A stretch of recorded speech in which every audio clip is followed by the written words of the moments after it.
I'm going to start about the geographical location of Finland.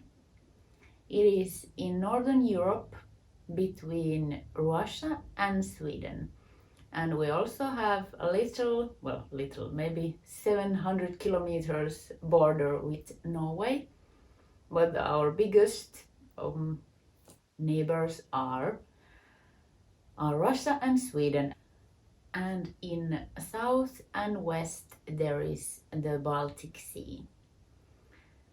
So, due to this geographical location, Finland has been somewhat a war zone of Sweden and Russia.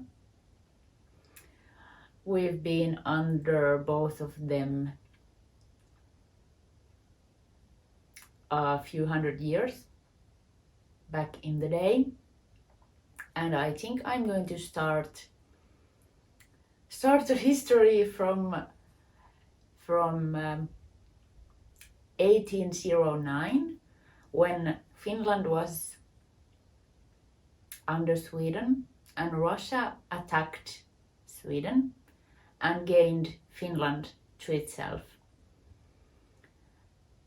And back then, the emperor or Tsar of Russian Empire, gave Finland an autonomy, or it wasn't independence, but we got to have like a small government, and we could decide some of our own politics, not everything, but we got a lot of rights that were separate from Russia. And it was, I have to check it, we were in Finnish, it's Suomen suuriruhtinaskunta, but it was the Grand Duchy of Finland. And the war, it took 1 year. That is called a Finnish War. Just for you to know. And then maybe 100 years and a bit more passed, and things were pretty okay. And let's jump to year 1917. The First World War had started 1914, and Russia was really struggling. It was fighting with German Empire, and Russia didn't do well in the war. And the basic Russian citizens really felt that because there were lack of raw material, there were lack of workforce, and due to those there were no groceries, so the people were really suffering, and people were really disappointed to the emperor, and people wanted to stop the stupid war that only brought misery, and also they wanted to get rid of the emperor or dictator.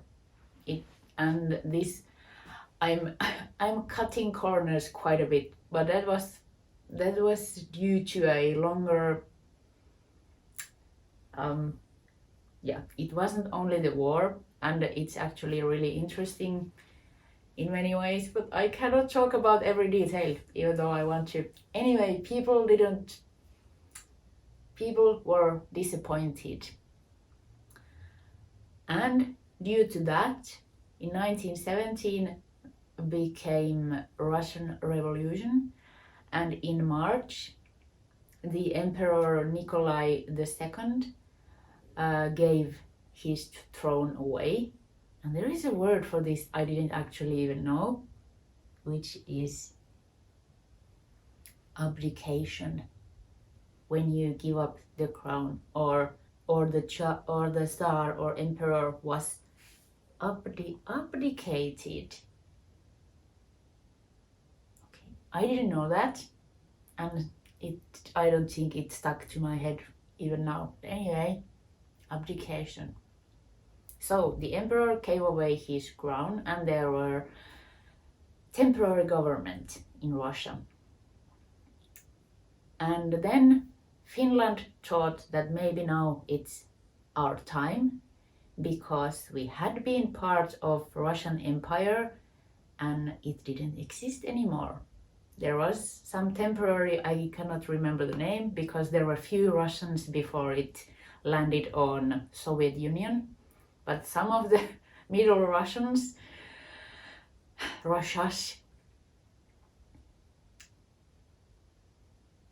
Finland thought that we are going to be independent. And then the temporary government didn't do well either, and there was another revolution at October, and then the Bolsheviks took the lead, and and yes, Finland wasn't too happy with the emperor either, even though the emperor, not the same emperor, but the empire gave Finland autonomy. There was a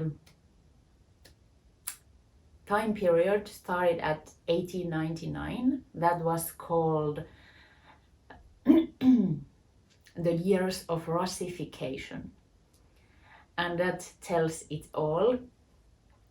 It was Russia trying to push its own ways to Finland, even though there was this autonomy, and it was trying to take the autonomy back little by little, and not only little by little, but it was bad, and we Finland or Finnish people were not happy about that. And starting at 1899, years of Russification, I just want to tell, because I think this is fascinating detail. Those years in Finnish language originally were called routavuodet, which translates to ground frost years. And more recently the name were changed and they became sortovuodet, which is years of oppression. It doesn't sound nice either, but the ground frost years or routa years. Routa means ground frost, and ground frost, just a little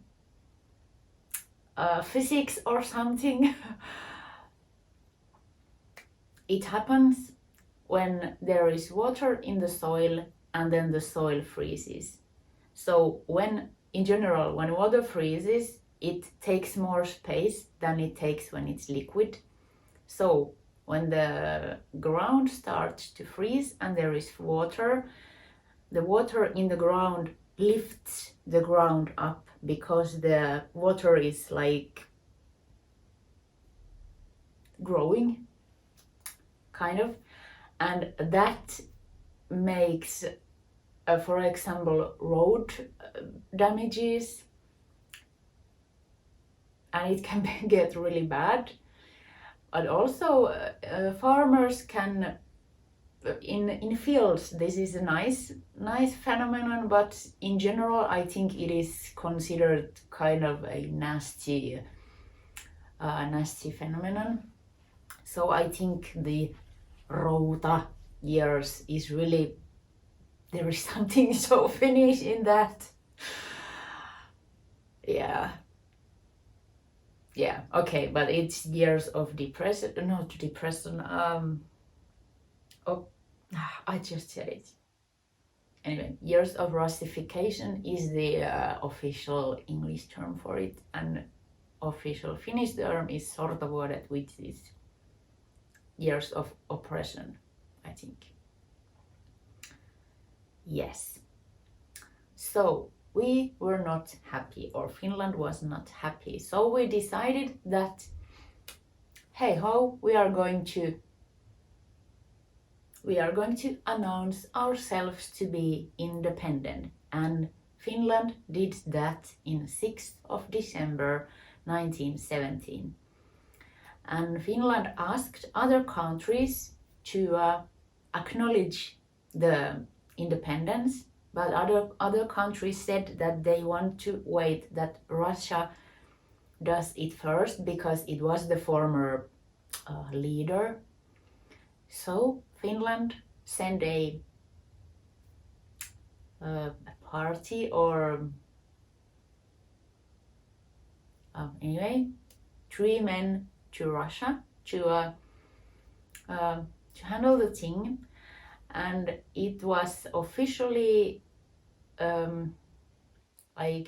Russia officially acknowledged Finland in 4th of January 1918, but for some reason the 6th of December 1917 became the this day that we celebrate as an Independence Day, because it was the day when it was announced that we are independent. And it was not all fun and games after, because right at the spring of 1980, Finland had really bloody civil war that took a lot of victims. And also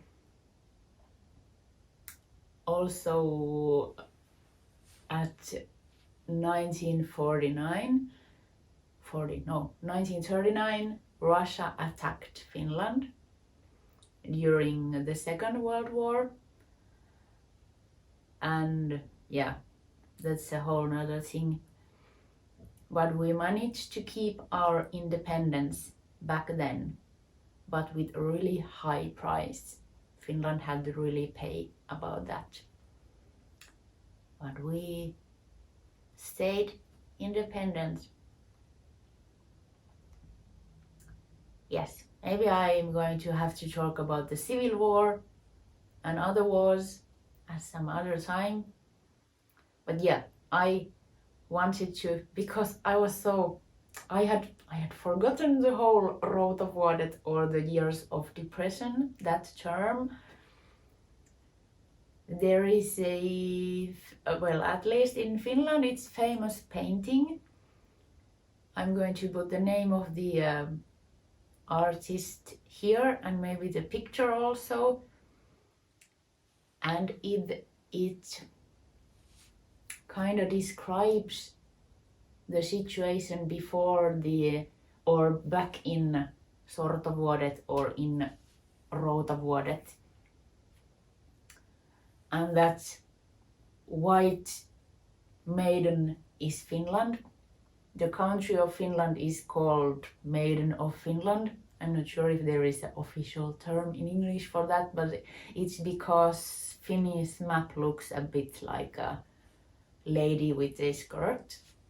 So that maiden is Finland, and it's holding the law book, and that 2-headed eagle is Russia, who is trying to steal it, and the water is stormy, and I bet there is Routa somewhere in that picture or that painting.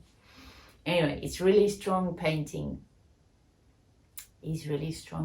And yeah, I think everyone who has gone to school in Finland knows that painting.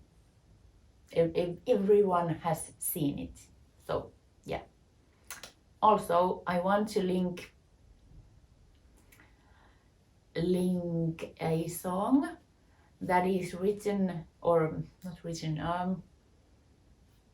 composed by Jean Sibelius, who is really famous and amazing Finnish composer.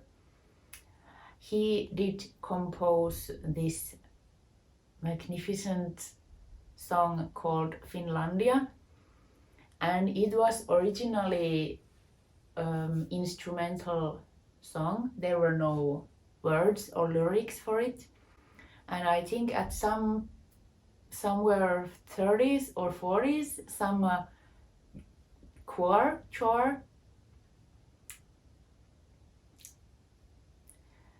bunch of singing people asked if a poet, Finnish poet, V.A. Koskenniemi, could write lyrics to the Finlandia, because the choir, the singing party wanted to sing the song.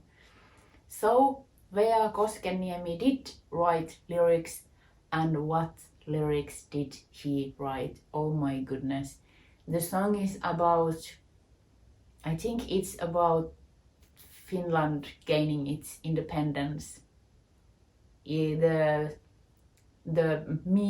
singer in the song is singing to Finland and saying that, oh Finland, look, your day is dawning, and you did get rid of slavery, and hold your head up high. And oh my goodness, it's just,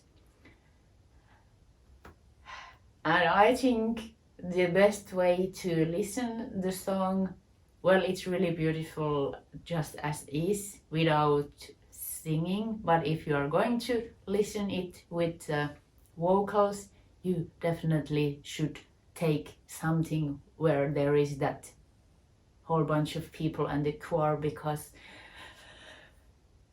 okay, I'm getting overly excited. It's just amazingly good song. It's just a good song. I can't help it. Yeah. I don't know a lot of other things that V.A. Koskenniemi wrote, but I know one quote that has stuck with me because it tells something about stubbornness of Finnish people living here with rota and everything. Like, I suppose this was the place to be, even though it is what it is. And it goes something like, I have to think about the translation, but in Finnish it goes, I think ladulla käyden ladun on vanki, vapaa on vain umpihanki. And it means something like, if you are skiing according to the skiing route, you are prisoner of the road. And the free thing or the freedom is only in the